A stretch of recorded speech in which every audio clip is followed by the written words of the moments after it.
Hi friends, డాగ్స్ని లేదా మీ పెట్స్ని యూట్యూబ్లో అమ్మాలంటే మా ఛానల్ వాట్సాప్ నెంబర్కి వీడియో పంపించండి. అలాగే మన ఛానల్ని ఇంకా సబ్స్క్రైబ్ చేయకపోతే వెంటనే సబ్స్క్రైబ్ చేసి పక్కనే ఉన్న బెల్ ఐకాన్ని యాక్టివేట్ చేయండి. Friends, let's start the video. Hi friends, welcome to our channel. ఈరోజు మీకోసం టాప్ క్వాలిటీ డార్క్ అప్రికోట్ పుడ్లీ పప్పీ అనేది అమ్మకానికి అయితే తీసుకురావడం జరిగింది.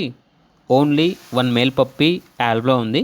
అంతేకాకుండా ఈ పప్పీ చాలా యాక్టివ్గా ఉంటుంది. ఎటువంటి హెల్త్ ప్రాబ్లమ్స్ అనేవి ఏమీ లేవు. పప్పీ డీపీ కంప్లీట్ అయింది. ట్రాన్స్పోర్టేషన్ ప్రొవైడ్ చేస్తారు. పప్పీ యొక్క ఓనర్ నేమ్ వచ్చేసి గణేష్. ఇక పప్పీ ఉన్న లొకేషన్ అనేది షాపూర్. పప్పీ యొక్క ప్రైస్ వచ్చేసి 25K అనగా 25,000. ప్రైస్లో డిస్కౌంట్ అనేది కూడా ఇస్తారు. పప్పీ కావాలన్న వారు ఈ వీడియో కింద టైటిల్లో ఓనర్ నెంబర్ అనేది డిస్ప్లే చేయడం జరిగింది. ఓనర్కి కాల్ చేయండి. అలాగే ఛానల్ని సబ్స్క్రైబ్ చేయకపోతే సబ్స్క్రైబ్ చేయండి. Thank you. By by.